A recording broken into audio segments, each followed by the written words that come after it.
হচ্ছে তোমার স্থান, এইভাবে তাকে বলতে থাকা হয় হাসরের মাঠে ওঠা পর্যন্ত। সকাল সন্ধ্যায় তার কাছে জান্নাতের নিয়ামত পেশ করা হয়, সকাল সন্ধ্যায় ওই পাপীর কাছে জাহান্নামকে পেশ করা হয়। তাহলে এই হাদিসগুলো প্রমাণ করে যে কবরে কেউ মুর্দা না, সবাই জিন্দা। যদি মুর্দা হতো তাহলে কবরের শাস্তি বলে কি কিছু থাকতো? তাহলে মুর্দাকে শাস্তি দেবে কবরে, নাকি জিন্দাকে শাস্তি দেবে? তাহলে কবরে সবাই জিন্দা। এই দেহ এই পৃথিবী থেকে চলে যাওয়ার পরে এটা আরেকটা জগৎ, ওটাকে ইয়মে বারজাখ বলা হয়েছে, আইয়ামে বারজাখ। সেটা হচ্ছে বারজাখের জীবন। ওই জীবনে কি হয় এটা দুনিয়ার সাথে কোনো সম্পর্ক নাই। যেমন মায়ের পেটে একটা বাচ্চা জীবিত থাকে না মৃত? জীবিত। তাহলে ওর জীবনটা কি আমাদের মতো না? আমাদের মতো না। তাহলে দুনিয়াতেই যেহেতু এই জীবনের সাথে ভূমিষ্ঠ হয়ে যাওয়ার জীবনের কোনো মিল নাই, তো ঠিক পৃথিবীর উপরের ভাগে আর পৃথিবীর পেটে যারা আছে তাদের মধ্যে মিল থাকবে কিভাবে? মিল থাকবে না। ওটা আরেকটা জগৎ। এটা নিয়ে যদি তর্ক করেন অনেক লম্বা চোরা কথা হয়ে যাবে। তবে ভাই কোরআনের একটা আয়াত বলেছেন, যেটা সূরা নিসার 64 নম্বর আয়াত, যে আয়াতটা শুরু হয়েছে এইভাবে, ওমা আরসালনা মির রাসূলিন ইল্লা লিইউতাআ বিইজনিল্লাহ। আমি রাসূলদেরকে পাঠিয়েছি কেবল আমার ইচ্ছায় এই রাসূলদের অনুসরণ করা হোক, এটা তোমরা বাধ্য।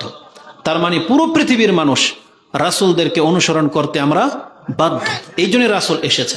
তারপরে বলা হয়েছে মুনাফিকদের সম্পর্কে যে তারা যদি আপনার কাছে আসে এবং আপনি যদি আল্লাহর কাছে ক্ষমা চেয়ে দেন, আল্লাহ তাদেরকে ক্ষমা করে দিবেন।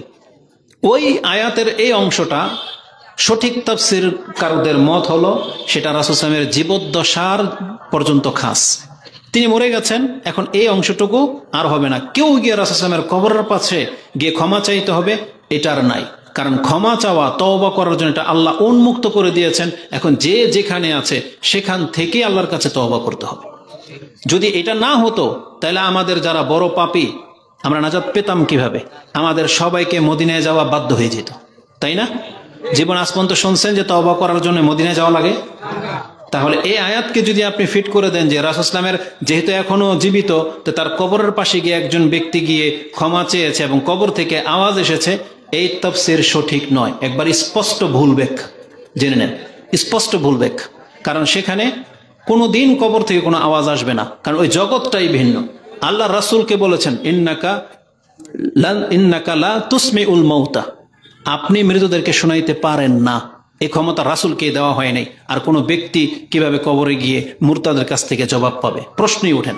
আর বিষয় যখন আমাদের রাসূলের, আমাদের রাসূল সাল্লাল্লাহু আলাইহি ওয়াসাল্লাম পৃথিবীতে আর কারোর সাথে কথা বলবেন না, কারণ তার সাথে পৃথিবীর আমল বন্ধ হয়ে গেছে। এখন আমাদের কথা হবে কার সাথে? আল্লাহর সাথে। এখন কথা হবে ডাইরেক্ট আল্লাহর সাথে। আপনি কি মনে করেন রাসূলুল্লাহ সাল্লাল্লাহু আলাইহি ওয়াসাল্লাম কবরে জীবিত, হাসান হোসাইন শহীদ হয়ে যাচ্ছে, ওমর রাদিয়াল্লাহু তাআলা আনহু তার পাশে মিম্বরে দাঁড়িয়ে সালাত আদায় করতেছে, যখন ওই ফাইরোজ তাকে চাকু দিয়ে আঘাত করলো, রাসূলুল্লাহ সাল্লাল্লাহু আলাইহি ওয়াসাল্লাম তাহলে সতর্ক কেন করলেন না কবর থেকে যে ওমর সাবধান? অনেক দৃষ্টান্ত দেওয়া যেতে পারে, আমরা ওদিকে যাব না, তর্কের দিকে যাব না, আপনাকে সহজ কথা বলে দিই। কোরআন থাকতে আরো তো পেঁয়াজ বোঝ করার দরকার নাই। আমি তো বলেছি আমার বিদ্যা কম, তবে এটা আকীদাগত বিষয়ের দিকে এটা শুধরানো দরকার আছে। ভাই যদি বলে হ্যাঁ জীবিত তবে বারজাখের জীবন, আমার সাথে একমত, আমরা তার সাথে একমত। অবশ্যই রাসূল সাল্লাল্লাহু আলাইহি ওয়াসাল্লাম, এমনকি আমি আপনাকে তো বলেছি, প্রমাণ করে দেব আমি, কবরে প্রত্যেকটা লোক জীবিত, মৃত কোনো লোক নাই কবরে। কবরে পাপীরা আরাম পাবে জান্নাতের। কবে তাকে বলা হয় না যে ফাফরিশুহু মিনাল জান্নাহ, তাকে জান্নাতের বিছানায় বিছিয়ে দেওয়া হোক, তাকে আরামে ঘুম পাড়িয়ে দেওয়া হোক? এই হাদিসগুলো শুনেছেন কিনা? আর কবরে যারা পাপী তাদের কবরে শাস্তি হবে না? রাসূলুল্লাহ বলেছেন এই দুই ব্যক্তির কবরে আযাব হচ্ছে কেন? একজন চুগলখড়ি করত আর একজন প্রস্রাব থেকে বাঁচত না। তাহলে ওই ব্যক্তি যদি মৃত্যুই হইতো তাহলে আযাব কারে হয়? লজিক বোঝেন কথা? তাহলে আমরা স্পষ্ট ভাষায় বিশ্বাসী, আমরা ওই হামতাম করা পার্টি না। বাংলার জমিনের যদি পুরো জাতি গুমরা হয়ে যায়, সেখানে আমরা হক বলতে একটু আমরা দ্বিধা করি না, কারণ এটা আমরা আল্লাহ সুবহানাহু ওয়া তাআলার ভিত্তিতে কথা বলি। কারণ ভুলই কিন্তু। তাহলে এই সেন্সে সবাই জীবিত, সেই সেন্সে আমাদের নবী মুহাম্মদ সাল্লাল্লাহু আলাইহি ওয়াসাল্লামও জীবিত। তবে আপনাকে মানতে হবে এটা দুনিয়ার জীবন না, এটা আলাদা একটা জগৎ। ওটা কিভাবে আছেন এটা একমাত্র আল্লাহ ভালো জানে, এটা আল্লাহ কাউকে জানাই নেই। তবে রাসূলুল্লাহ সাল্লাল্লাহু আলাইহি ওয়াসাল্লামকে এই যে আপনি এখানে বসে যদি বলেন আল্লাহুম্মা সাল্লি আলা মুহাম্মদ, আপনার এই সালাম রাসূল পর্যন্ত পৌঁছে যাবে। এবং রাসূল সাল্লাল্লাহু আলাইহি ওয়াসাল্লামকে আত্মা ফেরত দেওয়া হয়। এবং রাসূল প্রত্যেক ব্যক্তির সালামের জবাব দেন। কবরের মধ্যে ফেরেশতারা নিযুক্তি আছেন, ফেরেশতারা, আপনাকে যেতে হবে না মদিনায়, আপনি এখানে বসে যে সকাল সন্ধ্যায় যে দুরূদগুলো পড়েন, এগুলো একটা সময় আল্লাহর ফেরেশতারা স্বয়ং রাসূল সাল্লাল্লাহু আলাইহি ওয়াসাল্লামের কাছে পৌঁছে দেয়। আল্লাহ সেই ব্যবস্থা করিয়ে রেখেছে এবং নাম ধরে বলে অমুকের ছেলে অমুক আপনার উপরে সালাম পাঠিয়েছে এবং জবাব দেয়। আপনি কি মনে করেন বিষয়টা অত্যন্ত সেন্সিটিভ? তো কিন্তু আকীদাটাকে ঠিক করতে হবে যে রাসূলুল্লাহ সাল্লাল্লাহু আলাইহি ওয়াসাল্লাম কেন, পৃথিবীর সবাইকে একদিন মরতে হবে। আর কোরআনে এই কথাটা 3টা আয়াতে আল্লাহ রিপিট করেছেন। আমি আপনাকে নাম্বার সহ বলতেছি। সূরা আলে ইমরান 3 নম্বর সূরা 185 নম্বর আয়াত, তাতে আল্লাহ বলেছেন কুল্লু নাফসিন যায়িকাতুল মাউত। সেম আয়াত সূরা আনকাবুত 29 নম্বর সূরার 57 নম্বর আয়াতে রয়েছে কুল্লু নাফসিন যায়িকাতুল মাউত। একই আয়াত সূরা আম্বিয়া 21 নম্বর সূরার 34-35 নম্বরে পেয়ে যাবেন। এখানে বলা হয়েছে কুল্লু নাফসিন যায়িকাতুল মাউত, মানে প্রত্যেকটা নাফসকে মৃত্যুর স্বাদ গ্রহণ করতেই হবে। তাহলে আমাদের নবীকে কি নাফস দেওয়া হয়নি? তাহলে যেই নাফস তিনি প্রাপ্ত হয়েছেন মানুষ হিসেবে, সেই নাফসের মৃত্যু ঘটে গেছে, যেহেতু এটা কোরআন থেকে সাব্যস্ত। আর আল্লাহ সুবহানাহু ওয়া তাআলা সূরা জুমার 39 নম্বর সূরার 30 নম্বর আয়াতে বলেছেন ইন্নাকা মাইয়িতুন ওয়া ইন্নাহুম মাইয়িতুন, হে নবী আপনিও মৃত তারাও মরবে। আপনি মৃত এবং তারাও মরবে। কেন আল্লাহ সুবহানাহু ওয়া তাআলা রাসূল সাল্লাল্লাহু আলাইহি ওয়াসাল্লামের জীবদ্দশায় এই আয়াত নাজিল করলেন? কারণ এটা তো কোরআনের আয়াত, আর রাসূল ইন্তেকাল করলে তো আর কোরআনের আয়াত যে কিভাবে প্রমাণিত হবে, বুঝেন না? রাসূলুল্লাহ সাল্লাল্লাহু আলাইহি ওয়াসাল্লাম ধরেন ইন্তেকাল করে গেলেন, কোরআন নাজিল বন্ধ হয়ে গেল। এখন আবু বকর যদি বলেন যে এটা কোরআনের আয়াত, আমরা মানতাম? কেউ মানতো না। তো এইজন্য রাসূল সাল্লাল্লাহু আলাইহি ওয়াসাল্লামের জীবদ্দশাতেই সেই ভবিষ্যৎবাণীর আয়াতটা রেখে দেওয়া হয়েছে, যেটা আপনার ইন্তেকালের পরে পাঠ করা হবে। তার মানে এর অর্থ আপনার ইন্তেকালের পরে সেটা জাতি বুঝতে পারবে যে হ্যাঁ আমাদের নবী মুহাম্মদ সাল্লাল্লাহু আলাইহি ওয়াসাল্লাম ইন্তেকাল করেছেন। এই জন্য কোরআন আয়াতে সেটা রেখে দেওয়া হয়েছে। সবচেয়ে চমৎকার আয়াত এই ক্ষেত্রে সূরা আম্বিয়া 21 নম্বর আয়াতের 21 নম্বর সূরার 33 কত বলেন 34-35 নম্বরে আপনি পেয়ে যাবেন। তাতে কি আছে জানেন? আল্লাহ একটা এক্সাম্পল দিয়েছেন। আল্লাহু আকবার। চিরঞ্জীব হাইয়ুল কাইয়ুম, এটা একমাত্র কার গুণ? আল্লাহর গুণ। আল্লাহর গুণ। আল্লাহ সুবহানাহু ওয়া তাআলা ধরেন এটা মুহাম্মদ সাল্লাল্লাহু আলাইহি ওয়াসাল্লাম, মানে এখন রাসূল সাল্লাল্লাহু আলাইহি ওয়াসাল্লামের সাথে আল্লাহর কথা হচ্ছে। আল্লাহ বলতেছেন ওয়ামা জাআলনা লিবাশারিন মিন ক্বাবলিকাল খুলদ, হে নবী আমি আপনার পূর্বে যত নবী রাসূল এসেছেন কাউকে আমি চিরস্থায়িত্ব দান করি নাই। মিন ক্বাবলিকাল খুলদ মানে পৃথিবীতে তারা চিরস্থায়ী হয়ে যাবে, আপনার পূর্বে এই মর্যাদা আমি আর কাউকে দেইনি। মানে আদম থেকে নিয়ে শুরু করে যত মানুষের জন্ম পৃথিবীতে হয়েছে সবাইকেই মরতে হয়েছে। ওমা জাআলনা লিবাশারিন মিন ক্বাবলিকাল খুলদ, কথাটা আবার মনে রাখেন যে আপনার পূর্বে এটা আমি কাউকেই দেই নাই। আফা ইম্মিত্তা, এখন আপনি যদি মরে যান, ফাহুমুল খালিদুন, আপনার পরে যারা পৃথিবীতে আসবে তারা কি চিরস্থায়িত্ব পাবে? তারপর আল্লাহ বলেছেন কুল্লু নাফসিন যায়িকাতুল মাউত, প্রত্যেকটা মানুষকে মরতে হবে। তার মানে অমর হওয়া, চিরকাল বেঁচে থাকা, এই মর্যাদা, এটা এমন একটা মর্যাদা আল্লাহ বলেছেন যদি এই মর্যাদা কোনো ব্যক্তি পাওয়ার হক রাখে তাহলে সেটা আপনি হক রাখেন। মানে এটা আমাদের নবী মুহাম্মদ সাল্লাল্লাহু আলাইহি ওয়াসাল্লামই পাওয়ার হক রাখেন, কিন্তু আল্লাহ বলেছেন যেহেতু এটা আপনাকে আমি দেব না, এই জন্য আপনার পূর্বে এটা আমি কাউকেই দেই নেই। আর আপনি যেহেতু পেলেন না, আপনার পরে এই মর্যাদার কোনো ব্যক্তি পাবে না। এই জন্য জেনে নেন, আমরা বিশ্বাস করি যদি চিরস্থায়ী হওয়ার মর্যাদা কোনো ব্যক্তি মানুষ হিসেবে পেতেন তাহলে সেটা পেতেন আমাদের নবী মুহাম্মদ সাল্লাল্লাহু আলাইহি ওয়াসাল্লাম, কারণ তার মর্যাদা মাকামটাই এমন। কিন্তু আল্লাহ বলেছেন না, যেহেতু এটা আপনাকে দেই নাই বা দেব না, এই জন্য আপনার পূর্বে আমি এটা ইব্রাহিমকেও দেই নাই, ঈসাকেও দেই নাই, মুসাকেও দেই নাই। ঈসা আলাইহিস সালাম কিন্তু জীবিত, কিন্তু আল্লাহ বলেছেন যেহেতু এই মর্যাদা কেউ পাবে না, এই জন্য আবার ঈসাকে আমি দুনিয়াতে নিয়ে আসবো, আবার সে এখানে মৃত্যুবরণ করবে, তারপরে হাসরের মাঠে উঠবে। বুঝেন, এটা আমাদের নবীর মর্যাদা। যেহেতু এই মর্যাদা আল্লাহ রাসূলকে দেন নাই, এই মর্যাদা কেউ পাবে না। বাংলার জমিনে যতগুলো ভণ্ড পীর আছে যারা বলে যে আমার পীর মরে নাই, জিন্দা, একবারে নিছক ভণ্ডা, এতে কোনো সন্দেহ নেই। কারণ আমাদের নবী যেহেতু ইন্তেকাল করেছেন দুনিয়া থেকে, পৃথিবীর কোনো মানুষকে আল্লাহ সুবহানাহু ওয়া তাআলা আর ছেড়ে দেবেন না। গতকালকে এক জায়গা দিয়ে দিক দিয়ে আসতেছি, কে যেন বললো যেখানে জিন্দা ওলির মাজার, মানে জিন্দা ওলির নামটা কেন হইলো, বলছো নাকি জিন্দাই নাকি উঠে গেছেন। আচ্ছা, আপনাদের কি কমন সেন্স নাই? পৃথিবীতে আমরা তো জানি কেবলমাত্র দুনিয়া থেকে শুধুমাত্র ঈসা আলাইহিস সালামকে আল্লাহ আকাশে তুলে নিয়েছেন, এবং আল্লাহ কোরআনে এটা বলেছেন, এবং আল্লাহ বলেছেন আমি তাকে আবার দুনিয়াতে নিয়ে আসব, তারপরে দুনিয়াতে তার শাসন কায়েম হবে, তারপরে তার ইন্তেকাল হবে, তাই না? আল্লাহর কাছে মৃত্যু ছাড়া সাক্ষাৎ করার কোনো মাধ্যম আছে? বরং আল্লাহ তো বলতেছেন মৃত্যুটাই আমি এই জন্য সৃষ্টি করেছি যে মরেই তোমাকে আমার কাছে আসতে হবে। কিন্তু জিন্দা নবী দাবি করে জিন্দা পীর। মানুষের কমন সেন্স নাই। আমরা মুরব্বীদেরকে বলতে চাই, আপনাদের এই বিশ্বাসটাকে একটু ঠিক করে। এটা কিন্তু চরম অপরাধ, চরম ব্যাপার। আপনি ভাববেন এটা সাধারণ কোনো বিষয় না, এটা সাধারণ কোনো বিষয় না, তো এটা খুব মস্ত বড় অপরাধ। আমরা কি মনে করি যে খিজির যেটা বলে না, খিজির তিনি নাকি পানির বাদশাহ, তিনি নাকি জীবিত। এগুলো কারা বলে? এই কবর মাজারের সাথে যাদের সম্পর্ক, পীর ফুকিরি, পীর মুরিদি, তারা এইসব কথাবার্তা বলে। কিন্তু আমরা দেখি আমাদের নবী মুহাম্মদ সাল্লাল্লাহু আলাইহি ওয়াসাল্লামকে, যেই মর্যাদা আমাদের রাসূলের নাই, সেই মর্যাদা পৃথিবীর আর কোনো ব্যক্তি পেতে পারে না, কোনোদিন পাবে না। এটা আমরা কোনোদিন মানবই না। আমাদের নবী মুহাম্মদ সাল্লাল্লাহু আলাইহি ওয়াসাল্লামকে, তিনি কি মুর্দাকে জিন্দা করতে পারতেন? তাহলে আপনি ওই যে আব্দুল কাদের জিলানীর সম্পর্কে এটা কিভাবে বিশ্বাস করে নিলেন যে আব্দুল কাদের জিলানী তার মুরিদকে 12 বছর বা 17 বছর পরে জিন্দা করলো? এটা কি শুনেছেন না শোনেন নাই? দেখেন না, আইসক্রিম বিক্রেতা যায় আর টেপ বাজায়, বলে যে মুর্দাকে জিন্দা করে কে? বলছে আমার খাজা জি করে। গান শোনেন এরকম? তো বলছে মুর্দাকে জিন্দা করে কে? বলছে আমার খাজা জি করে। তাহলে আল্লাহর কাজ কি? মুর্দাকে জিন্দা করে, এটা কার কাজ? এটা আল্লাহর কাজ। তাহলে এই ভন্ডা তো বলতেছে এটাকে খাজা বিলে করে, তাহলে খাজা কি আল্লাহ? লা হাওলা ওয়ালা কুওয়াতা ইল্লা বিল্লাহ। অথচ আপনার কান এটা শুনতেছে, কিন্তু আপনি কোনো প্রতিবাদ করতেছেন না। বলতেছে যে যার নামের গুণে আগুন হয়ে যায় পানি, কি বলে? জিলানির জিলানি, যার নামের গুণে আগুন হয়ে যায় পানি।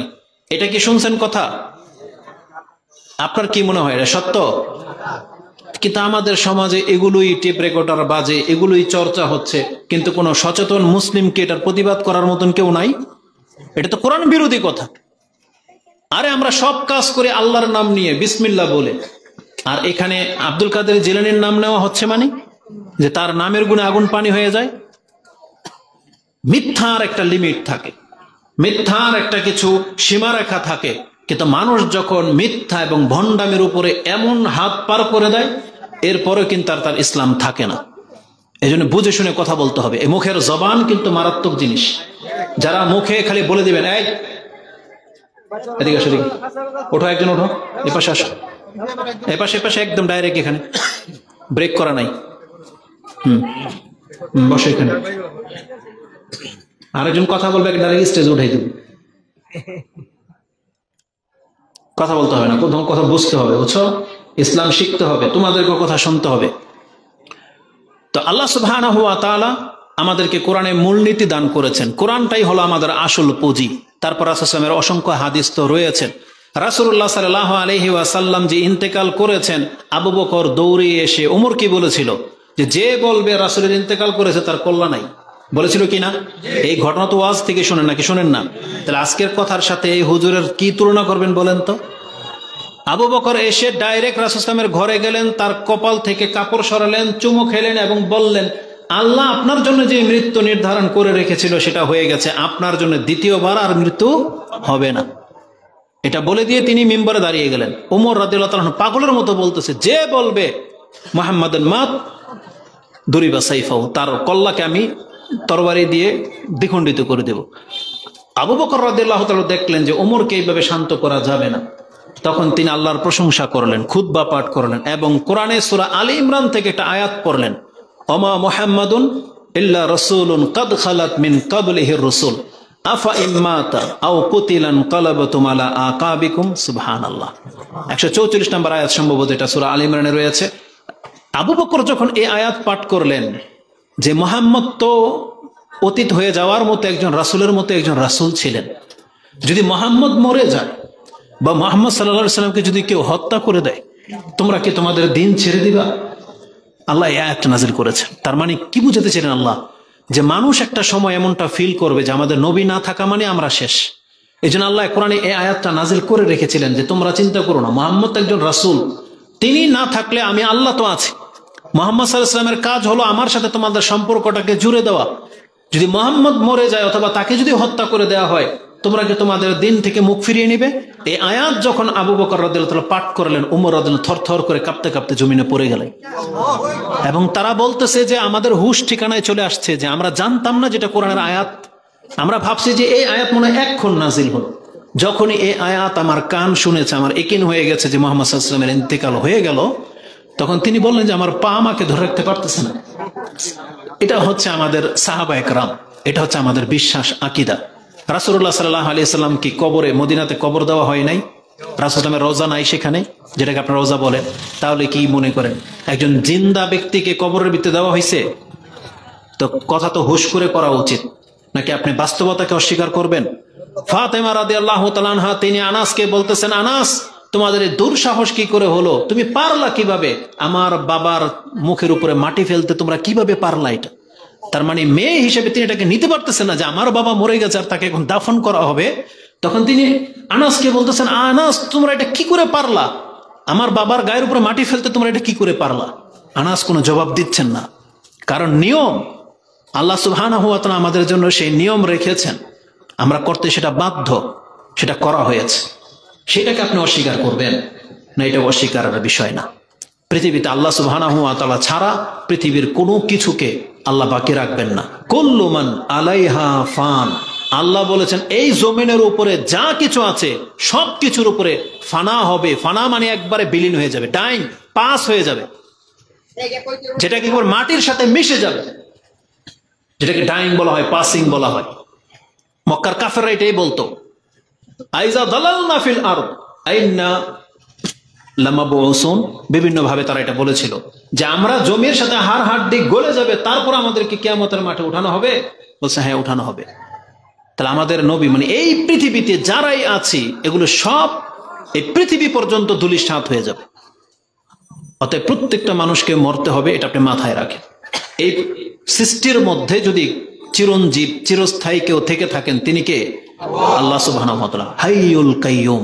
আর এটাই আপনি আয়াতুল কুরসির মধ্যে আপনাকে প্রতিনিয়ত স্মরণ করিয়ে দেওয়া হয়। যদি আল্লাহ একাই আল হাই আল কাইয়ুম না হতেন, তাহলে আল্লাহ রাসূলকেও সাথে নিয়ে নিতেন।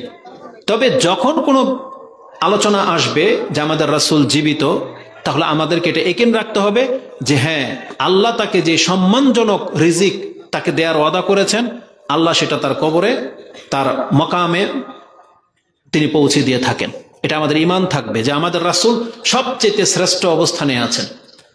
এতটুকু কথা শুধু পার্থক্য হতে পারে আমাদের সাথে আর রাসূলদের সাথে, কারণ নবীদের দেহ এটা কিন্তু মুবারক, এই মাটির ক্ষমতা নাই, নবীর একটা পশমকে গলানোর ক্ষমতা নাই।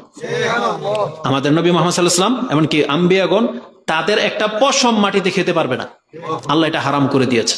তার মানে যেমন আমাদের নবী ছিলেন জীবদ্দশায়, তার লাশ হুবহু এখন পর্যন্ত ওই অবস্থাতে আছে। এই মাটির ক্ষমতা নাই রাসূল সাল্লাল্লাহু আলাইহি ওয়াসাল্লামের দেহকে টাচ করার, এটা আমাদের ঈমান। কারণ এটা রাসূল বলেছেন যে আম্বিয়াদের দেহ মাটি খেতে পারে না।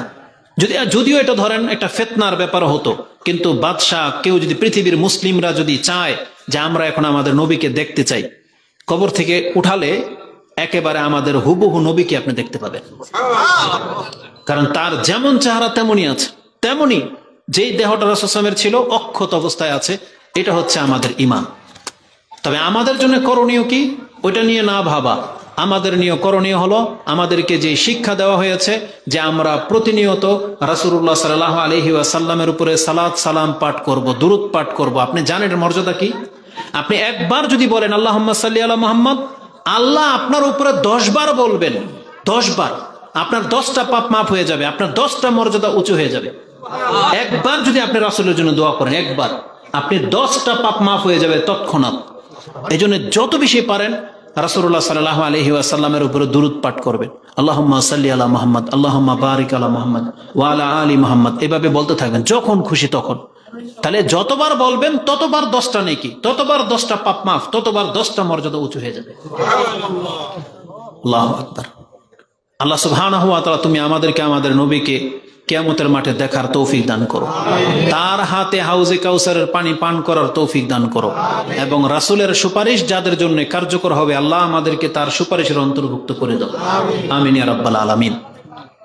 তা আমি কি কোনো বাড়াবাড়ি করলাম? আমি কথাটাকে আপনাকে জাস্ট স্পষ্ট বোঝানোর চেষ্টা করেছি। কোরআনের প্রত্যেকটা আয়াতকে আপনার সামনে রেখে কথা বলতে হবে। হ্যাঁ, যদি আপনি মনে করেন রাসূল জীবিত, তাহলে ওইভাবে ভাবতে হবে যেইভাবে কবরে জীবিত থাকেন সেইভাবে। তার মানে আপনি এখন গিয়ে রাসূলের কবরের সাথে গিয়ে চাইবেন, সালাম দিবেন আর উত্তর আসবে, এগুলো ঢাহা মিথ্যা কথা। এগুলোর একটারও কোনো সহি কেউ প্রমাণ আজ পর্যন্ত করতে পারেনি, পারবেও না। নাহলে তো নেটের যুগ, তাই না? আপনারা তো যখন তখন যাচ্ছেন, মদিনায় যাচ্ছেন না, আপনি দেখতে পাবেন কোনো এই যতগুলো প্রচার করা হয় সব মিথ্যা প্রচার করা হয়। না আজ পর্যন্ত কবর থেকে কোনো ডাক আসছে আর না কোনো জবাব কোনো ব্যক্তি শুনতে পেয়েছে। এটা উদ্ভট কথাবার্তা, এটা কোনোদিন হবে না। জি, আপনার আকীদাকে ঠিক করে নেন। আল্লাহ সুবহানাহু ওয়া তাআলা আমাদেরকে বোঝার এবং সেই অনুযায়ী আমল করার তৌফিক দান করুন, আমিন। এটা হচ্ছে আকীদাগত বিষয় বিদায় এটাকে আমি বলতে বাধ্য হয়েছি।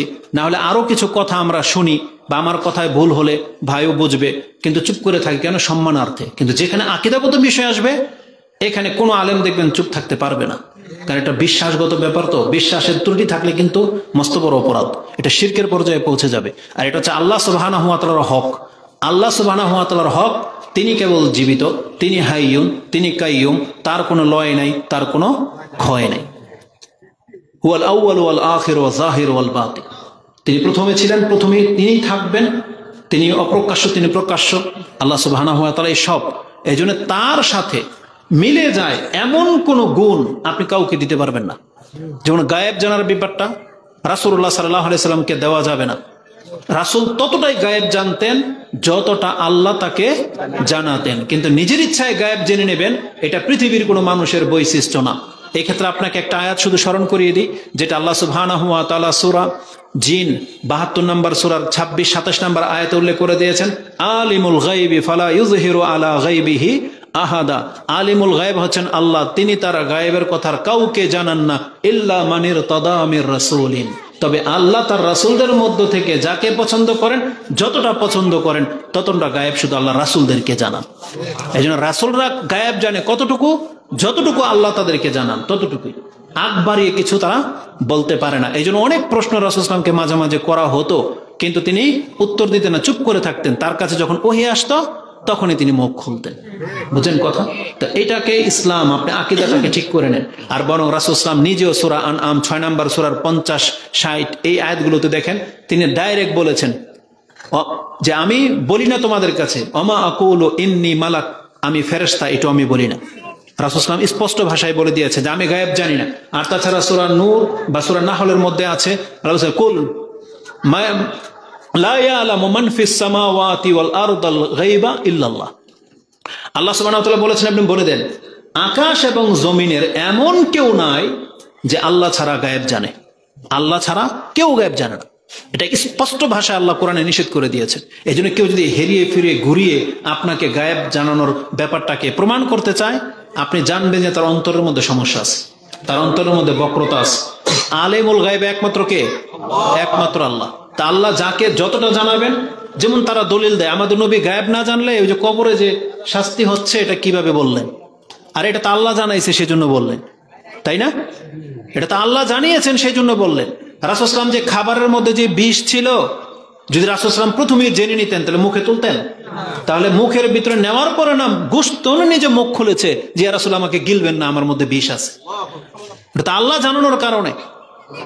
তা প্রত্যেকটা জিনিস আপনাকে এভাবে বুঝতে হবে যে আল্লাহ সুবহানাহু ওয়া তাআলা হচ্ছেন আলিমুল গায়ব, তিনি এই গায়েবের খবর শুধুমাত্র রাসূলদেরকে জানান। এটা জেনে নেন, যারা নিজের পীরকে বলে যে আমার পীর গায়েব জানে, সে তার পীরকে পরোক্ষভাবে রাসূল বলে দাবি করলো। কারণ কোরআনে আল্লাহ বলেছেন আল্লাহ গায়েব শুধু রাসূলদেরকে জানান, এটা মনে রাখেন। আর যে ব্যক্তি বলবে আমি যদি বলি আমি গায়েব জানি, তার মানে বুঝতে হবে আপনাকে এই ব্যক্তি মিথ্যা নবী দাবি করলো। কারণ সে গায়েবের দাবি করলো মানে কি? মিথ্যা নবী দাবি করলো। আমি হয়তো মুখে সাহস পাবো না যে আমি নবী, কিন্তু আপনাকে আমি অ্যাঙ্গেলে ঘুরিয়ে দিলাম যাতে আপনি ধরতে না পারেন। বুঝেন না?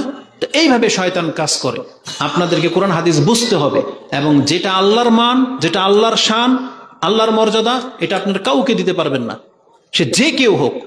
প্রত্যেকের মান ভিন্ন। আল্লাহর মান আল্লাহর জায়গায়, রাসূলের মান রাসূলের জায়গায়। রাসূলের মান আপনি আর কোনো ইমামকেও দিতে পারবেন না। যত বড় ব্যক্তি হোক না কেন, বুজুর্গ হয়ে যাক না কেন, আপনি তাকে রাসূলের মতো সম্মান করতে পারবেন না। রাসূল থাকবে আমাদের মাথার উপরে, তারপরে আমাদের ইমামগণ, তারপরে আমাদের আলেমগণ, এইভাবে থাকবে। কিন্তু রাসূলের যেই জায়গার মান, তার কথার যেই মান, ওই মানের সাথে কোনো ব্যক্তির কথা চলবে না, এটা স্পষ্ট। বরং রাসূলের মান কি কোরআন তাআলা আমাদেরকে শেখানো হয়েছে। সূরা হুজরাতের প্রথম আয়াতে আল্লাহ বলেছেন, ইয়া আইয়ুহাল্লাযীনা আমানু লা তারফাউ আসওয়াতাকুম ফাওকা সাওতিন নবী, খবরদার তোমার মুখের জবান যেন রাসূলের জবানের উপরে উঠে না যায়। আর তাকে তোমরা ওইভাবে সম্বোধন করো না যেমন একে অপরকে সম্বোধন করো, তাহলে কি হবে? আন তাহবাতা আমালুকুম, তোমাদের আমল কিন্তু বরবাদ হয়ে যাবে। ওয়া আনতুম লা তাশউরুন, আর তুমি টেরও পাবা না।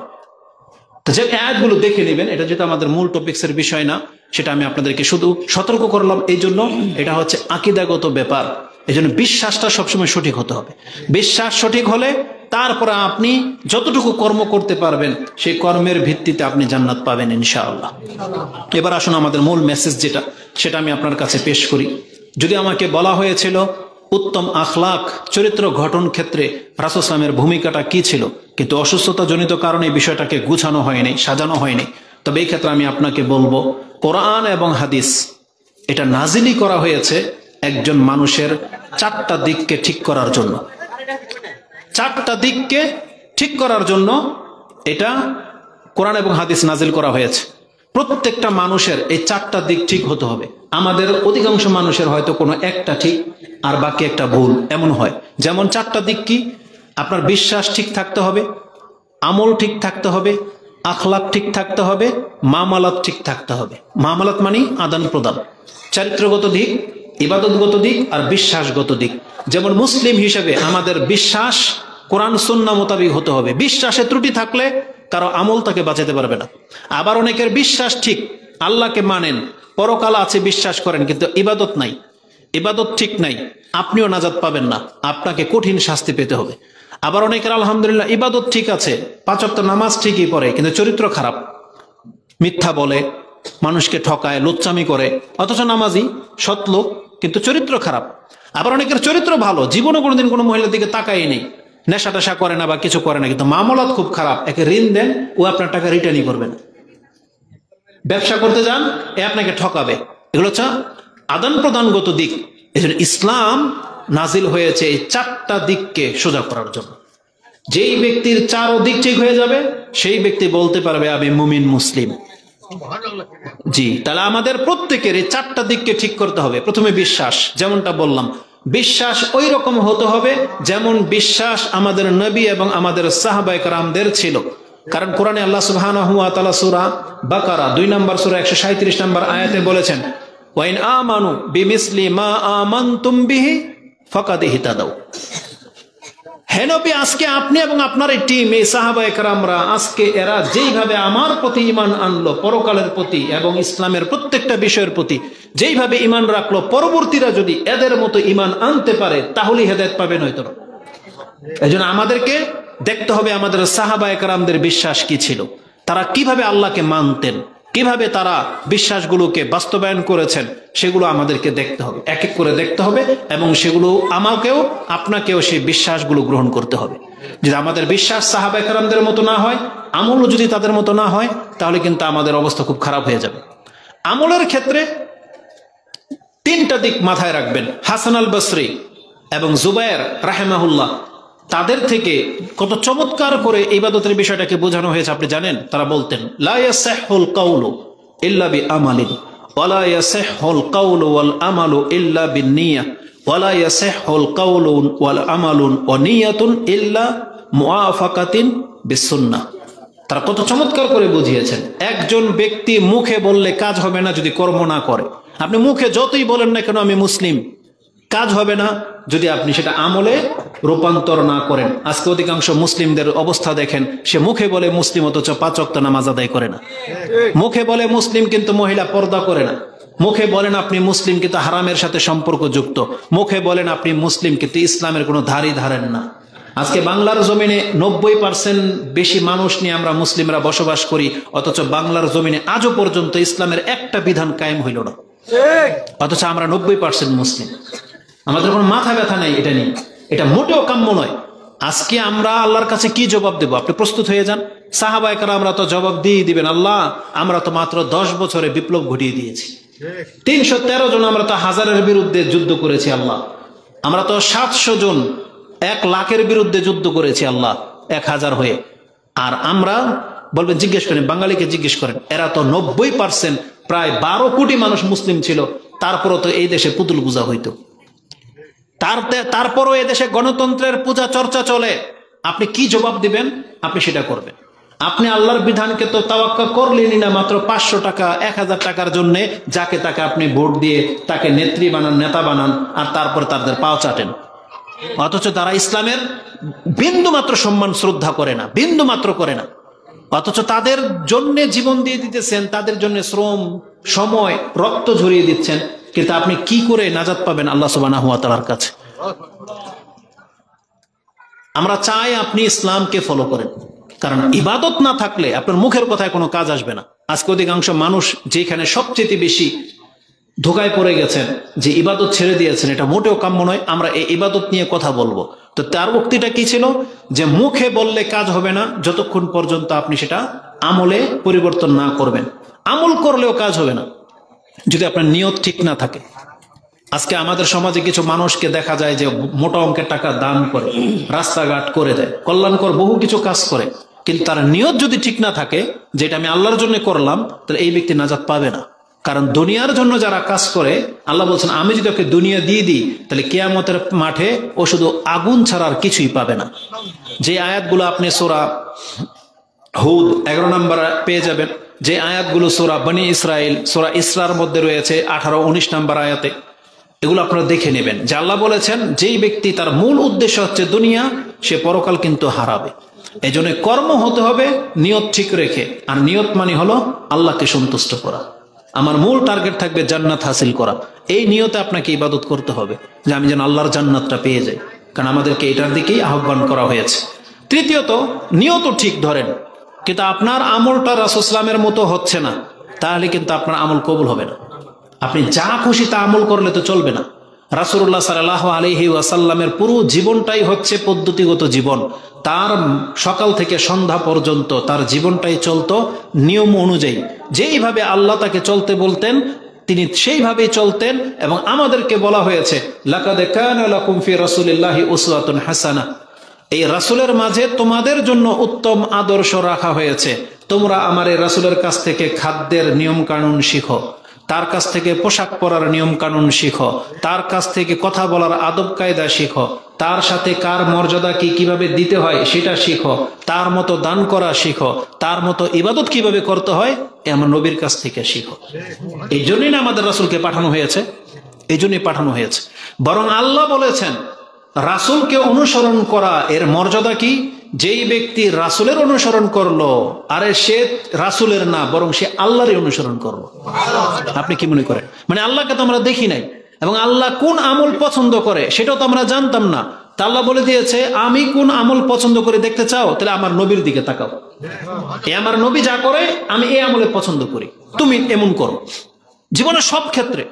আর এটা কোরআনের আয়াত, আমি তো যদি বাংলা বলে দিয়েছি আপনাকে, আপনি পড়ুন সূরা নিসা 4 নম্বর সূরার 80 নম্বর আয়াত। এই আয়াতটা রাসূল সাল্লাল্লাহু আলাইহি মর্যাদার ক্ষেত্রে আমার মনে হয় না এর চেয়ে বড় কোনো মর্যাদার আয়াত আছে। আল্লাহ সুবহানাহু ওয়া তাআলা বলে দিয়েছেন ওমাইয়ুতির রাসূল ফাকাদ আতা আল্লাহ, যেই ব্যক্তি রাসূলের অনুসরণ করলো সে তো রাসূলের না, বরং আল্লাহরই অনুসরণ করলো। তার মানে আল্লাহ নিজে এসে দেখাইলে যেভাবে হইতো, আমার রাসূল যেভাবে তোমাদেরকে দেখাচ্ছে তুমি জেনে নাও, এটাই আল্লাহ সুবহানাহু ওয়া তাআলা চাচ্ছে। তার মানে রাসূলের অনুসরণ করা মানেই যেন তার আগে আল্লাহ আছেন। যেমন ধরেন আল্লাহকে অনুসরণ করতেছেন আমাদের নবী, আর নবীকে অনুসরণ যদি আমরা করি, তার মানে মূলত আমরা কার অনুসরণ করলাম? আল্লাহর অনুসরণ করলাম। কারণ আল্লাহ উপর থেকে ডিক্লিয়ারেশন দেন, উপর থেকে দিক নির্দেশনা দেন, হ্যাঁ নবী এটা করেন তো এটা করেন, এটা করবেন না তো এটা করেন। এটা সব রাসূল আমাদেরকে জানিয়েছেন। এই জন্য আমাদেরকে বলা হয়েছে লাকাদ কানা লাকুম ফি রাসূলিল্লাহি উসওয়াতুন হাসানাহ। কারণ আল্লাহ আরেক জায়গায় বলেছেন সূরা নাজমের মধ্যে ওমা ইয়ানতিকু আনিল হাওয়া ইন হুয়া ইল্লা ওয়াহয়ু ইউহা, রাসূল তো নিজের মুখ থেকে বানায় একটা কথাও বলে না। আমি আল্লাহ যখন রাসূলকে যা বলতে বলি তখন তিনি তাই বলেন, অতএব তার কথা মানি হচ্ছে আমার কথা। এটা হচ্ছে রাসূলের মান। বরং কোরআনে আল্লাহ সুবহানাহু ওয়া তাআলা সূরা আলে ইমরান 3 নম্বর সূরার 33, 34, 35 এই আয়াতগুলো দেখেন। তাতে আল্লাহ বলেছেন, কুল ইন কুনতুম তুহিব্বুনাল্লাহ, তোমরা যদি দাবি করো যে তোমরা আল্লাহকে পছন্দ করো, আল্লাহকে ভালোবাসো, তাহলে এটা প্রমাণ করে দেখাও। কিভাবে? ফাত্তাবিউনি, আমার অনুসরণ করে। রাসূল বলেছেন, তোমরা যদি সত্যবাদী হয়ে থাকো যে তোমরা আল্লাহকে ভালোবাসো, রাসূল নিজের কথা বলেনি যে আমাকে ভালোবাসো, না, সবচেয়ে উচ্চ ভালোবাসাকে পেশ করে দেওয়া হয়েছে। পৃথিবীর মানুষ তোমরা যদি এটা দাবি করো যে আল্লাহকে ভালোবাসো, তাহলে রাসূল বলেছেন আমাকে অনুসরণ করে দেখাও। ফাত্তাবিউনি ইউহিব্বুকুমুল্লাহ, তাহলে আল্লাহ তোমাদেরকে ভালোবাসবেন। এর চেয়ে বড় আর কি থাকতে পারে? ওয়া ইয়াগফির লাকুম যুনুবাকুম, আল্লাহ তোমাদের পাপগুলোকে মাফ করে দিবেন। তাহলে রাসূলের অনুসরণ করা মানে, যেমন আপনি জুতা পরার সময় ডান পায়ে পরলেন, বাম পায়ে খুলবেন, এটা কার অনুসরণ করলেন? রাসূলের অনুসরণ করলেন। এটা করলে কি হবে? আল্লাহ আপনাকে ভালোবাসবেন, আল্লাহ আপনার পাপকে মাফ করবেন। আপনার কাছে মনে হচ্ছে জুতা পরা এটা সামান্য একটা কাজ, তুচ্ছ না? কিন্তু এই তুচ্ছ কাজের মধ্যে যদি আপনি ইসলাম খোঁজেন, এই তুচ্ছ কাজের মধ্যেও যদি আপনি রাসূলের সুন্নাহ খোঁজেন, আপনার মর্যাদা হলো আল্লাহ আপনাকে ভালোবাসবে, আপনার পাপকে আল্লাহ মাফ করে দিবেন। এটা ছোট্ট একটা এক্সাম্পল দেখাইলাম, যেটার জন্য ওযু লাগে না, যেটার জন্য মাদ্রাসায় পড়তে হয় না, যেটার জন্য টাকা খরচ হয় না। সবাই তো পড়তেছেন না? কিন্তু আপনার বিবেক কেন এটা কাজ করে না যে জুতাটা যখন পড়তেছি তাহলে আমি মুসলিম হিসেবে আমি ইসলামের মোতাবিক পড়ি? তাহলে তো আপনি নেকিটা পেয়ে যেতেন, তাহলে তো আপনার পাপটা মাফ হয়ে যেত। ইসলামের কোনো বিষয়কে আপনি হালকা করে নিতে পারেন না। বরং রাসূলুল্লাহ সাল্লাল্লাহু আলাইহি ওয়াসাল্লাম আবু যার রাদিয়াল্লাহু তাআলা কে বলেছেন, ইয়া আবু যার লা তাহকিরান্না মিনাল মারুফি শাইআন ওয়া ইন তালকা আখাকা বিওয়াজহিন তালিকিন। আবু যার, তুমি ইসলামের কোনো একটা বিষয়কে হাকির ছোট করে দেখবা না। যদিও এমন হয় রাস্তা দিয়ে যাচ্ছ আর তোমার কোন একজন মুসলিম ভাইয়ের সাথে সাক্ষাৎ হয়ে গেল, যাকে তুমি চিনো বা না চিনো, তুমি তো অনেক সময় সালাম দিয়ে কথা বলি না, আসসালামু আলাইকুম, বা আমরা যখন রাস্তা জিজ্ঞেস করি না, ভাই এটা কোথায়, এটা কি এই পথ কিনা, ওই সময় যদি আপনি হাসি মুখ নিয়ে কথা বলেন, এটাকে রাসূল বলেছেন তুমি তুচ্ছ ভাববা না, বরং তুমি ওকে হাসি মুখ নিয়ে কথাটা জিজ্ঞেস করলে এর বিনিময়ে আল্লাহ তোমাকে ক্ষমা করে দিতে পারেন। কারণ ইসলাম এমন একটা ধর্ম, যে ব্যক্তি যত উত্তম আচরণ দেখাবে সে তত উত্তম ভাবে আল্লাহর ক্ষমা পেয়ে যাবে। কারণ মুখের জবান, এই মুখের জবানে সালাম দিয়ে কথা বলা, হাসি মুখ নিয়ে কথা বলা আর ভালো কথা বলা, এটা জাহান্নাম থেকে বাঁচার একটা অন্যতম উপায়।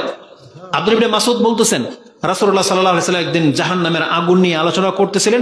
এক পর্যায়ে ফাআশাহ, তিনি মুখটাকে এভাবে ঘুরিয়ে নিলেন এবং মনে হচ্ছে যে তিনি জাহান্নামের আগুনটা দেখতে পাচ্ছেন না, এত বিশ্রী লাগতেছে, রাসূলের দিকে তাকাতে পাচ্ছেন না। ফাআশাহ ইলা সালাসা মাররাতিন, তিনবার তিনি মুখটাকে ফিরিয়ে নিলেন।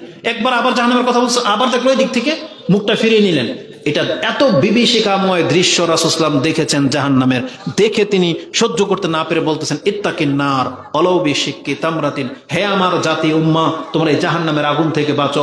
যদি তোমার ক্ষমতা হয় মাত্র এক মুঠ কিছু দান করবা, একটা খেজুর সমতুল্য তোমার কাছে আছে দেওয়ার মতো, দিয়ে দাও, এটা দিয়ে হইলেও তুমি জাহান্নামের আগুন থেকে বাঁচো। তারপর রাসূল বলেছেন, ওমান লাম ইয়াজিদ ওমান লাম তাজিদ, দুই ভাবে আছে যে যেই ব্যক্তি একটা খেজুর পর্যন্ত দান করার মতো কিছুই পেল না, তাহলে রাসূল বলেছেন ফালিয়াকুল খায়ের আও লিয়াসমুত, তাহলে সে যেন মুখ থেকে ভালো কথা বলে আর না হয় মুখকে যেন বন্ধ করে বসে থাকে। দেখেন জাহান্নামের আগুন থেকে বাঁচার কথা চলতেছে, হয় আপনি কিছু দান করেন, এটা দিয়ে জাহান্নামের আগুন থেকে বেঁচে যেতে পারবেন, যেহেতু এতটুকু আপনার তৌফিক, তাও নাই। রাসূল বলছে তাও তোমার বাঁচার উপায় আছে কি? ওই ভিক্ষুককে তুমি গালমন্দ করো না, যে তোমার কাছ থেকে চাইতে আসছে তাকে তুমি গালমন্দ করো না। বা মাদ্রাসার হোক মসজিদের হোক, আমরা যখন দেখি অনেকে ডোনেট কালেক্ট করতে আসে, আমরা অনেককে বাজে মন্তব্য করতে দেখি যে হুজুর গো কাজই শুধু এগুলা।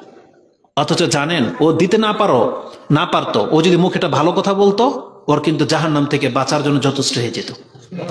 অতএব দিতে না পারলে মন্তব্য করবেন না, মুখটাকে থামায় রাখেন। কার কারণে? আল্লাহকে ভয় করার কারণে। আপনি চাইলে তো একজন গরিব ফকির মিসকিনকে, আমাদেরকে, হুজুরদেরকে যা খুশি তা বলে দিতে পারেন, আপনার তো শক্তি ক্ষমতা আছে। কিন্তু আল্লাহ কি বলেছেন? যদি সেই ক্ষমতাটা আপনি প্রয়োগ না করে আল্লাহকে ভয় করে যদি মুখটাকে বন্ধ রাখেন বা ভালো কথা বলেন, রাসূল বলেছেন এটাও তার জাহান্নাম থেকে বাঁচার একটা উপায় হয়ে যেতে পারে। এটা হচ্ছে ইসলাম। কিন্তু আমরা এই ইসলামটাকে কদর করি না।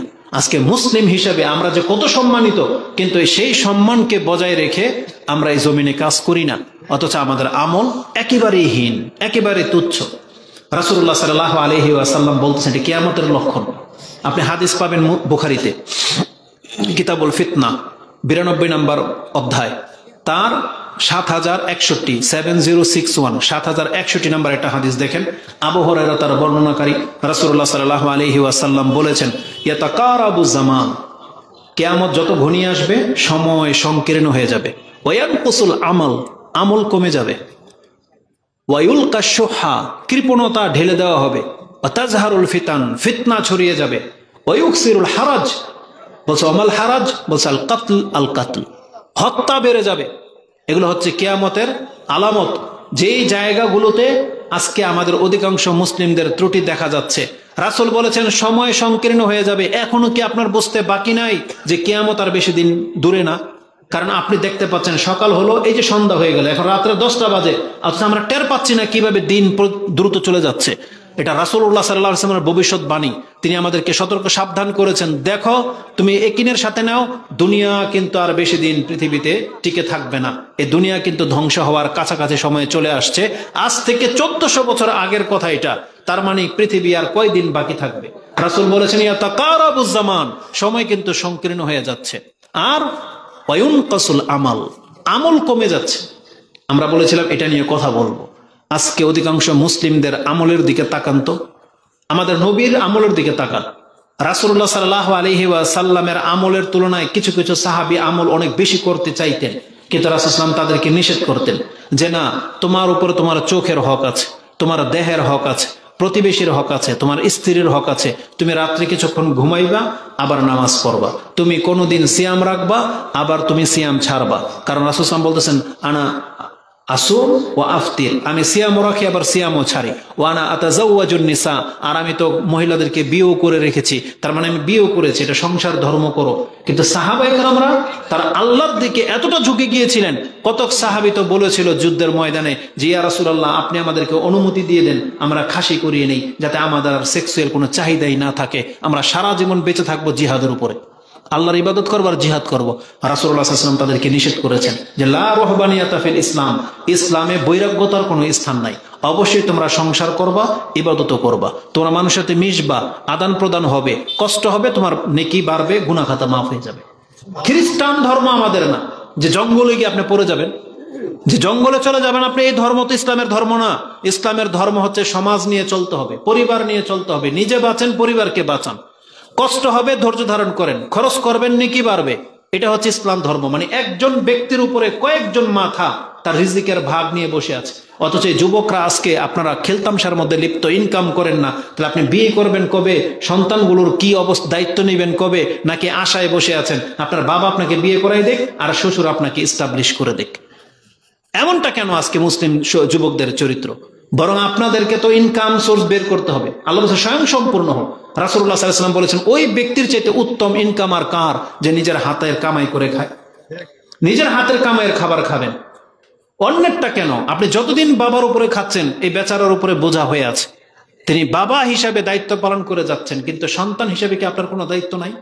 30, 40, 20 বছরের একটা পাঠার মতো দেহ নিয়ে আপনি ঘোরেন, মোটরসাইকেল চালানোর ওই গেমস খেলেন, খেলাধুলা করে সময়টাকে নষ্ট করতেছেন, অথচ আপনার বাবার দিকে একবার তাকান না। আপনার তো লাইফ আছে, লাইফ নাই? আপনাকে এস্টাবলিশ হওয়ার ইচ্ছা জাগে না?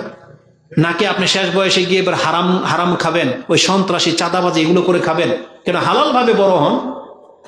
আমাদেরকে তো এটাই শিক্ষা দেওয়া হয়েছে।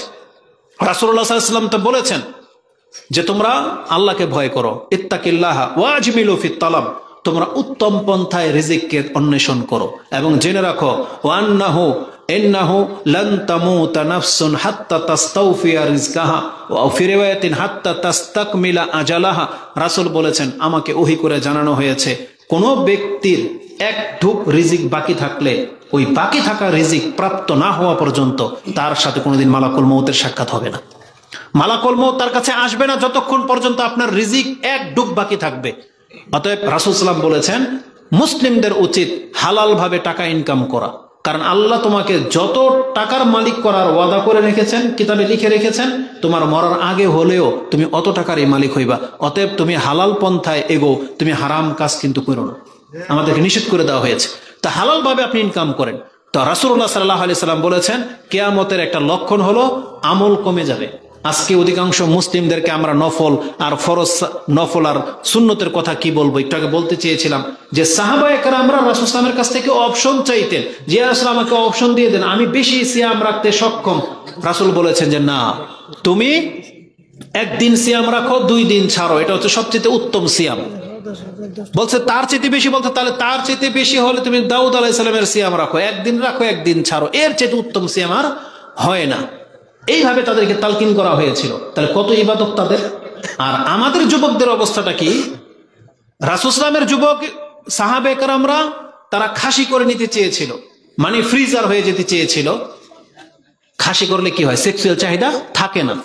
আর আমাদের যুবকরা এইটাকে কিভাবে মিটাবে, সে সব রকমের তদবির করে, এমনকি তার গার্লফ্রেন্ড আছে, ডেটে যায়, পার্কে যায়, এবং এই সেক্সুয়ালি ওষুধ খায়, এবং কিভাবে বিলে লম্বা হয়, মোটা হয় বা শক্তিশালী হয়, তারা শুধু এই তদবির খোঁজে। অথচ মুসলমানের ঘরের সন্তান কিভাবে এটাকে পাওয়ারফুল করতে হবে সে নাকি এই দোয়া শিখতে চায়, এই তদবির শিখতে চায়। এই রকমের কত হারবালের যে জন্ম হয়ে গেছে, লা হাওলা ওয়ালা কুওয়াতা ইল্লা বিল্লাহ।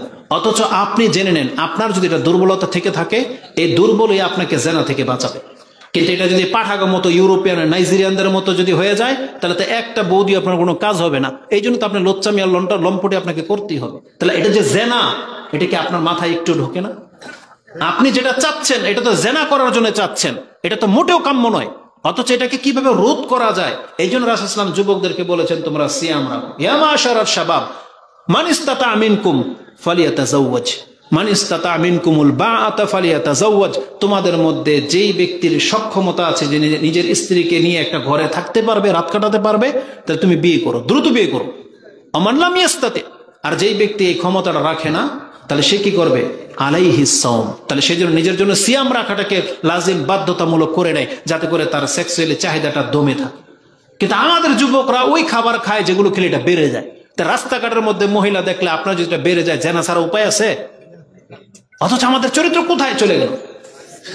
তারপর রাসূলুল্লাহ সাল্লাল্লাহু আলাইহি ওয়াসাল্লামের সাহাবায়ে কেরামরা চাইতেন বেশি ইবাদত করতে, রাসূল তাদেরকে থামাইতেন।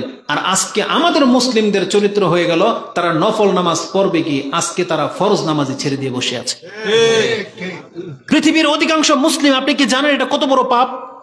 আজকে আমি যুবকদের পিতাদেরকে বলতে চাই, বা মেয়েদের বাবাদেরকে বলতে চাই, যারা আপনার মেয়েদের জন্য পাত্র খোঁজেন, আপনি কি বলতে পারবেন যে কতজন ব্যক্তি আছে এমন যে ছেলে দেখতে গেলে এই কথা জিজ্ঞেস করেন যে ছেলে নামাজি কিনা? জিজ্ঞেস করেন না তো। আপনার কাছে একজন ব্যক্তি দাঁড়িয়ে প্রস্রাব করলে, দাঁড়িয়ে পান করলে, পানি খেলে যত বড় পাপী মনে হয়, বেনামাজে কি অত বড় পাপী মনে হয় না? আপনি অত বড় পাপী মনে করেন না, আপনার কাছে ওইটা বড় পাপ। কিন্তু বেনামাজি যে কত বড় পাপী, এটা আপনি আমলই নেন নাই। আপনি গিয়ে বেশি জোর জিজ্ঞেস করেন ছেলে কি করে, ছেলের পড়ালেখা কতটুকু, বা মেয়ের সাথে সম্পর্ক আছে কিনা, বা নেশা করে কিনা, জুয়া খেলে কিনা, এটা একটা ভদ্র পিতা হলে জিজ্ঞেস করে। কিন্তু প্রথম যেই জিনিসটা, যে ছেলেকে নামাজ পড়ে কিনা, এটা কোনো পিতা গিয়ে জিজ্ঞেস করে না, কোনো ঘটকে খোঁজ নেয় না। ছেলেরাও তাই, মহিলাদেরকে আগে দেখে কার শান শৌকত ভালো, ভালো সুন্দরী কোনো মেয়ে আছে কোনো ঘরে, পয়সাওয়ালা কিনা সেটা জিজ্ঞেস করে, হ্যান্ডসাম কিনা বা স্মার্ট কিনা সেটা জিজ্ঞেস করে, সিলেম কিনা, বা মেয়ের সাথে অন্য কোনো ছেলের সম্পর্ক আছে কিনা বড়জোর এটা জিজ্ঞেস করে যে আগে বিয়েটে হয়েছিল কিনা। কিন্তু নামাজ পড়ে কিনা এটাও যেমন জিজ্ঞেস করে না, মেয়ের পর্দা করে কিনা সেটাও জিজ্ঞেস করে না। অথচ ইসলামের 12টা বেজে দিয়েছেন আপনারা, এটা মোটেও কাম্য নয়। অথচ ইসলাম আমাদেরকে বলেছে আমাদের ইবাদতকে ঠিক করতে হবে।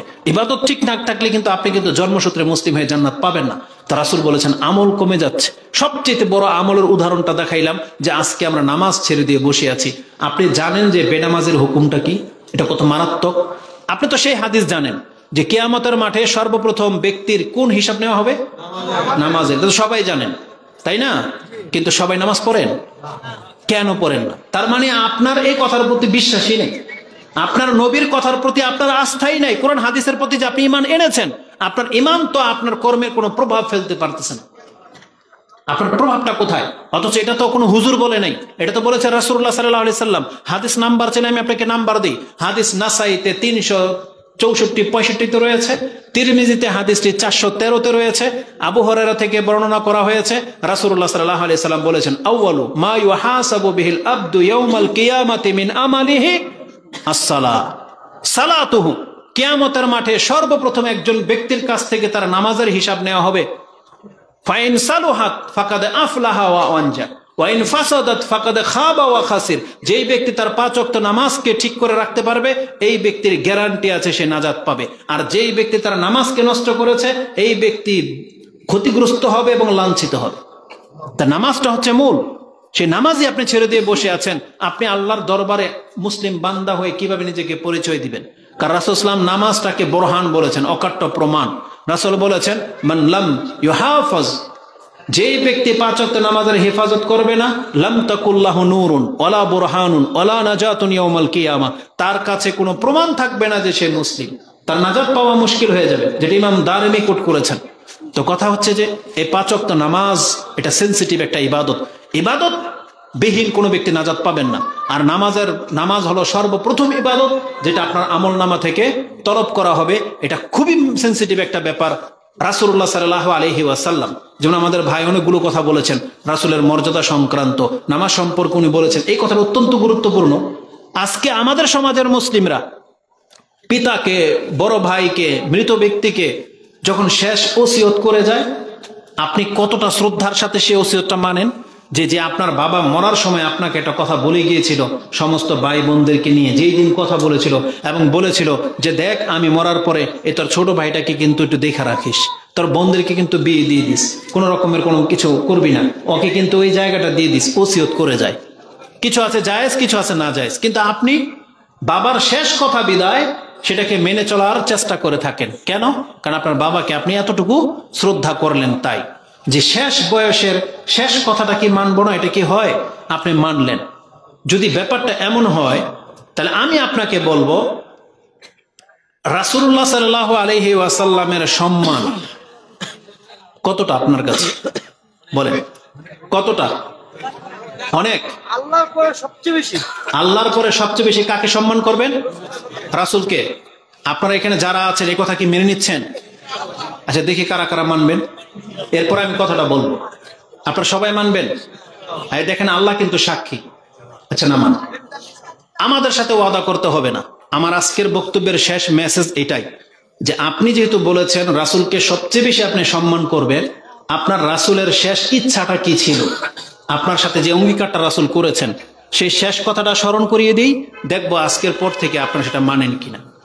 আলী রাদিয়াল্লাহু তাআলা তিনি বলেন রাসূলুল্লাহ সাল্লাল্লাহু আলাইহি ওয়াসাল্লাম যখন ইন্তেকাল করবেন তখন তার কিছু বাক্য তিনি উচ্চারণ করতেন। আয়েশা রাদিয়াল্লাহু তাআলা এইভাবে জড়িয়ে ধরে রেখেছেন এবং তিনি যেই শব্দগুলো বলে তার আত্মাটা বেরিয়ে যায় তা ছিল লা ইলাহা ইল্লাল্লাহ ইন্না লিল মাউতি লা সাকারাত, আল্লাহ ছাড়া সত্য কোনো ইলাহা নাই এবং নিশ্চয়ই মৃত্যুর একটা বড় যন্ত্রণা রয়েছে।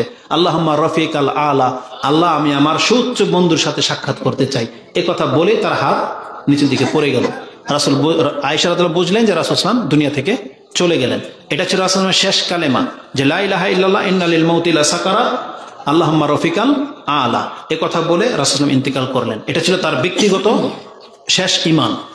তার আগে যখন তিনি উপদেশ দিচ্ছিলেন সেই শেষ উপদেশটা কি ছিল এটা আপনি পেয়ে যাবেন আবু দাউদের কিতাবুল সুন্নাহ একেবারে শেষ পর্বে হাদিস 5156 5156 5156 আবু দাউদে। আলী রাদিয়াল্লাহু তাআলা তিনি বলেন কানা আখিরু কালামি রাসূলুল্লাহ সাল্লাল্লাহু আলাইহি ওয়াসাল্লাম আসসালাত আসসালাত ইত্তাকিল্লাহা ফীমা মালাকাত আইমানুকুম, হে আমার জাতি তোমাদের নামাজ এবং আল্লাহকে ভয় করো। তোমাদের যদি কৃতদাসী থেকে থাকে তাদের সাথে উত্তম আচরণ করবে, তাদেরকে কষ্ট দিবা না। যদি আমাদের কোনো কৃতদাস নাই তাহলে আমরা অন্তত আমাদের ছোটদেরকে যারা আমাদের চাইতে নিচে যদিও তারা সম্মানিত তাদেরকে আরো বেশি রেসপেক্ট করতে হবে। আর রাসূলের শেষ বাক্য ছিল আসসালাত, তোমাদের নামাজ। যেই ব্যক্তি তার বড় ভাইকে তার পিতাকে সম্মান করেন আপনার কাছে এটা রাসূল প্রাপ্য যে আপনার কাছ থেকে রাসূল এই রেসপেক্টটা অন্তত আশা করতে পারেন যে আমি আমার উম্মতের সর্বশেষ মেসেজটা এটাই দিয়েছিলাম যে আমার উম্মত যেন 5 ওয়াক্ত নামাজ কোনোদিন ছেড়ে না দেয়। এটা রাসূলের ওসিয়ত, কিন্তু এটা রাসূলের নসিহত, যেইভাবে আপনি চান নিতে পারেন। আর এটাকে যেই ব্যক্তি মানবেন তার মর্যাদা যে কি এই নামাজ সম্পর্কে আলোচনা শুনবেন। আর যারা মানবেন না তাদের সর্বশেষ পরিণামটা শুধু বলে দিই। একটু আগেই বলেছি ভাই আপনাদের কাছ থেকে ওয়েটনেস নিয়েছেন যে আপনারা কি রাসূলের সুপারিশ চান? তখন সবাই বলেছিলেন চাই না? কোরআনে আল্লাহ বলে দিয়েছেন যদি বেনামাজি হয়ে থাকেন তাহলে রাসূলের সুপারিশ আপনি পাবেন না। কোরআন আল্লাহ বলেছেন ফি জান্নাতি ইয়াতাসাআলুন আনিল মুজরিমিন মা সালাকাকুম ফি সাকার, জান্নাতীরা জাহান্নামী আত্মীয় স্বজনকে জিজ্ঞেস করবেন তোমরা জাহান্নামে কেন? তখন তাদের প্রথম জবাব হবে লাম নাকু মিনাল মুসাল্লিন, আমরা নামাজি ছিলাম না। মানে আমাদের সমাজে যারা নামাজ পড়তো আমরা তাদের অন্তর্ভুক্ত ছিলাম না। ওয়ালাম নাকু নুতিমুল মিসকিন ওয়া কুননা নাখুদু মাআল খাইদিন হাত্তা আতাআনাল ইয়াকিন, কতদিন পর্যন্ত? মৃত্যু আসা পর্যন্ত আমরা খেলতামশাকারীদের সাথে খেলতামশায়, ঠাট্টাকারীদের সাথে ঠাট্টায় লিপ্ত ছিলাম, কিন্তু আমরা নামাজীদের অন্তর্ভুক্ত হই নাই।